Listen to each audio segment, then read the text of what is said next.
Mesdames et messieurs, merci encore d'être de notre service of Congo, toujours dans les 4e à Solitali Mboka. Voilà encore, toujours un sujet de rencontre entre le cardinal Fridolin Ambongo et les chefs de l'institution Mboka Nabiso. Est-ce qu'aujourd'hui nous pouvons dire les pouvoirs en place va fléchir devant cardinal Ambongo? Bandeko ya IDPS balobi nini concernant cette rencontre? Lecture nini bango bazosala? Certaines balobi za pardon na forme mususu, mais c'est la communication na bango après les rencontres, après leur discussion, balobi que non, c'était par rapport na barimère, le fol rumeur qui circulait dans les réseaux sociaux que Fridolin Ambongo et les institutions actuelles baza à couteau tiré. Et voilà, Koyoka Fridolin Ambongo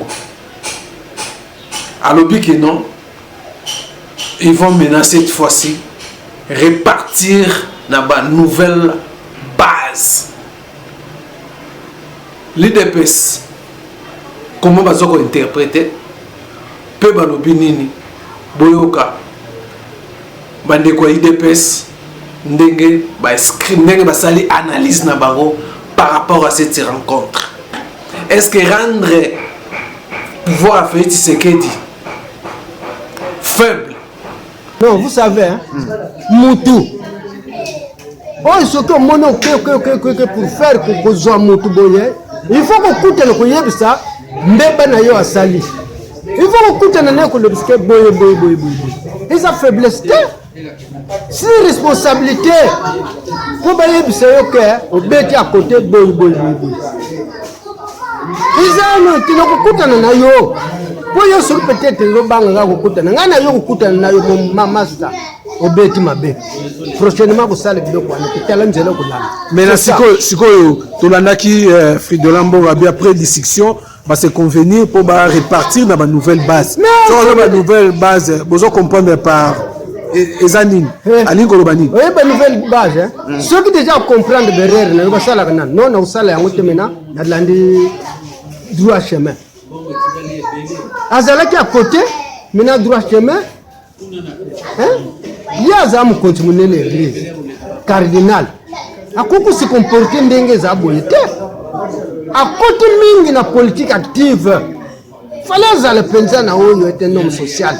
Mais que voulez-vous que la lobby que maintenant de bongisi? C'est bon. Ousmane, merci beaucoup. Je crois dans le bacana français, il n'y a que les imbéciles qui ne changent pas. Au début, Mboka Nabiso, tous allés na pouvoir établi, où ils allaient dirigés par le chef de l'État, élu par la population congolaise, et l'Église catholique qui n'est pas une institution de la République, mais qui s'est ingérée dans Makambo Oyo, Italie, l'État. Si on a lobby Makambo Italie, l'État, c'est Makambo gratuité de l'enseignement. Je crois, à moins que vous allez étranger, où il s'est passé entre l'église catholique, pas l'église catholique, des personnalités. Il y a l'église catholique, Ambongo et son secrétaire général Cholé, vis-à-vis du pouvoir en place. Pourquoi? Parce que le pouvoir en place avait décrété la gratuité de l'enseignement. Mais la question que tu me poses pour dire que nous voilà les institutions, donc sans citer leur nom, parce que vous avez dit les institutions de la République, mais moi je dirais le conseiller spécial en matière de sécurité, chef de l'État, le président de l'Assemblée nationale, le président du Sénat et le Premier ministre sont allés voir le Fridolin Ambongo à Lingambongo, parce que le problème est Ambongo dans l'État congolais, ils ont des problèmes à l'Okotro. Je crois tout le monde, peut-être la majorité de la population, a bien suivi l'ancien président du comité des parents, où il a révélé une chose, où ils allaient payer capital, où il était Ambongo à Kotanger, na Félix parce qu'il y a des gratuité de l'enseignement, c'est parce que ses prédécesseurs bazali ko toucher $100 na chaque tête, il y a chaque élève ou bazali ko tanga na l'école conventionnelle catholique. Mais s'ils sont allés le voir, c'est pour mettre le point sur les i. On a koyeba ba différents nini ou et sali que bakota en conflit l'État congolais na église catholique. Comme ce sont des hommes, ils se sont parlé. Je n'étais pas là, je ne sais pas ce qu'ils se sont dit, mais j'espère. Parce que sur une totale revendication, il y a église catholique, marche Nabango, église catholique, comme, pas église catholique, les deux individus là, Ambongo et Cholet, aussi Martin Fayoulou, aussi Moïse Katumbi, Tokotien Nakati, aussi FCC. Le problème Nabango Zanini, que Félix est en train d'installer la dictature. Problème Nabango Zanini, de politisation, il y a Séni. Problème Nabango Zanini, il y a guerre, il y a Est. Mais maintenant, le quoi là Bakutani, je ne sais pas, va débattre sur la guerre de l'Est, va débattre sur la gratuité de l'enseignement, va débattre sur la dépolitisation, il y a Séni.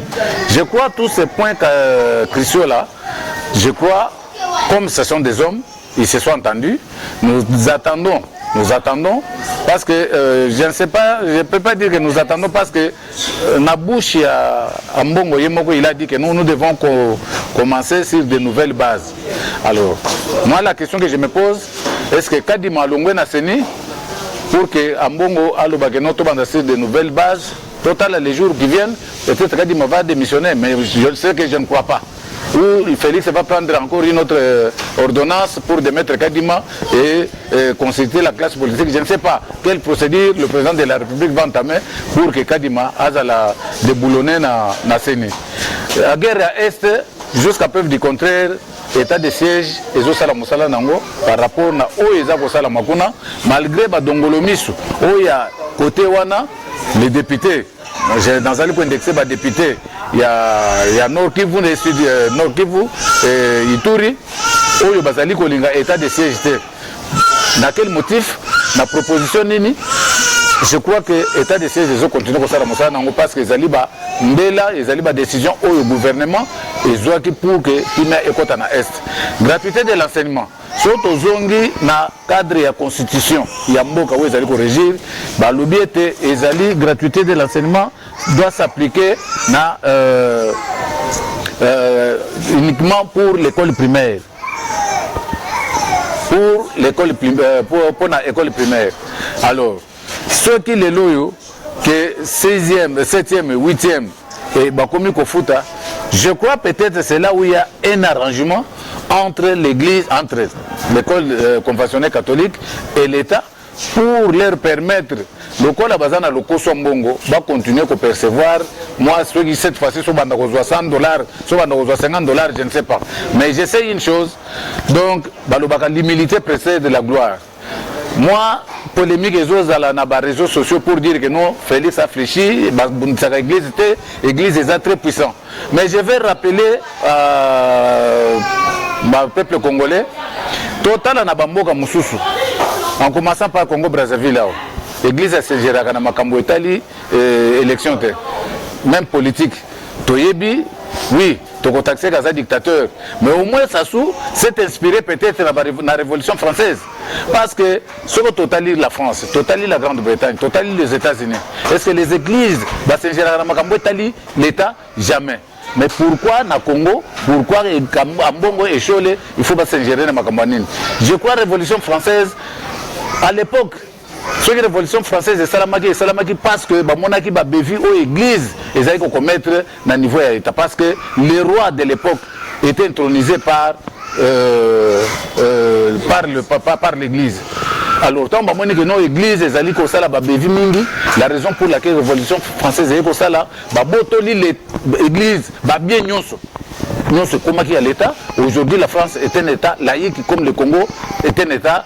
Nous sommes un État laïque. Alors, donc, on a la suprématie à l'Église catholique sur l'État par rapport à quoi? L'État reste l'État. L'État est au-dessus de tout. Le président Félix Tshisekedi est président de tous les Congolais, en commençant par Mbongo et Cholet. Ce n'est pas l'Église catholique qui est en guerre contre le pouvoir, mais ce sont les deux individus qui tiraient profit na Minerval. Oyo, bana bazali kofuta parce que ça c'est la vérité. Na maloba opesi ngai ndenge oyo kotala biso na banzi na préoccupation ya motuna na yo pouvoir en place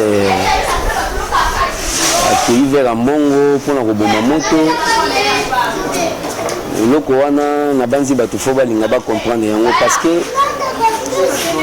en politique il n'y a pas de cadeau. Ceux qui ont l'ingos à la politique, il faut s'assumer.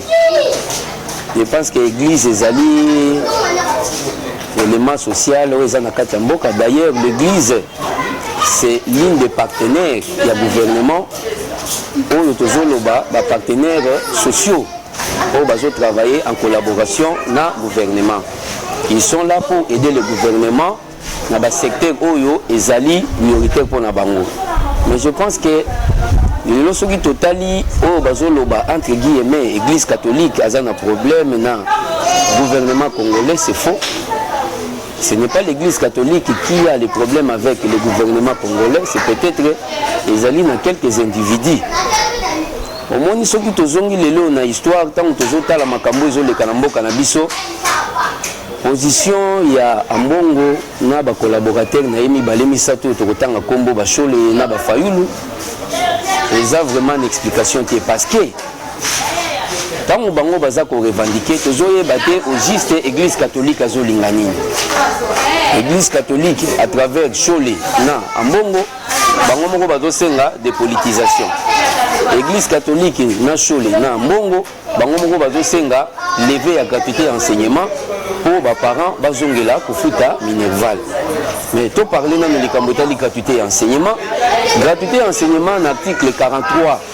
Les alliés volontaires à Félix cité. Félix azali kaka moko ya muto ya yende ko appliquer yango parce que c'est la loi. C'est dans la constitution. Qu'est-ce que Félix a fait du mal? Il y a koloba que non, il faut tout ça la gratuité enseignement ezala effective. Les lots où les parents vont souffrir des années. C'est depuis 90 si je ne me trompe pas. Bango balobaki nini à travers l'église catholique. On n'a commis même pas archevêque. Balobi boui. Comme Mobutu a dérangé, l'enseignant a boui ko s'occuper na ba fonctionnaire, ba bête qui s'était mis na makambotali enseignement ya bana. Ba kamata ba soutenir enseignement na bouteille moko ya secret. Bouteille ya secret surtout vu valeur nango lelo to ça même 2000 même 3000. Mais tout le moins na niveau ya 3000 francs to komi na ko soutenir enseignement na niveau ya 400, 500, 600 voire même 800 $.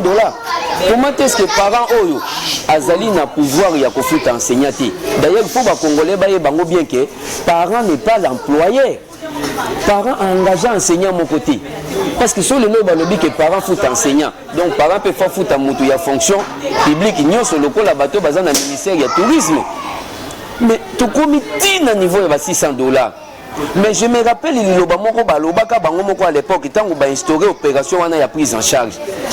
Le jour où il y aura un gouvernement responsable, Ousmane, il faut bien que les journalistes, biloko ezalaka sensibiliser. Le jour où il y aura un gouvernement responsable, on mettra fin à la prise en charge il y a des parents ou des enseignants.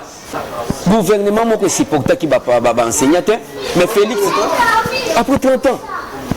Les lois qui te jouent tant au Tshisekedi d'ailleurs. Tshisekedi a dit oui, ngai gouvernement o ya ngai nandimina zwa ba enseignant en charge. Tout le monde la prise en charge. L'État y moko azongela o ya responsabilité. Makambo place e bandi yango. Ça va bref to suka po ni ngekata. Bon, siko na lobi po na likambo yo bango bakendeki komona ambongo. Mais bakende komona ambongo po ba yebisa ambongo que non, ambongo vous devez quand même être au milieu. Zwa place na yo. Il y a Moussali Yanzambe, Salam Moussala Nayoya, Moussali Yanzambe.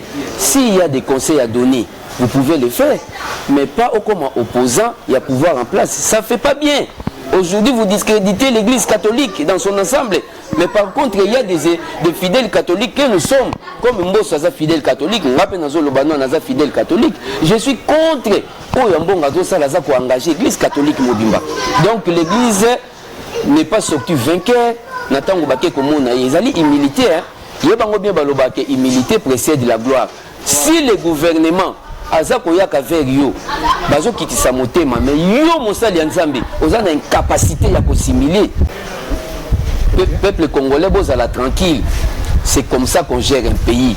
Président Zali Papa, s'il y a un problème, il doit appeler l'enfant pour Atuna Likamuni Niya Lingi. Zali, s'il y a faiblesse, merci beaucoup.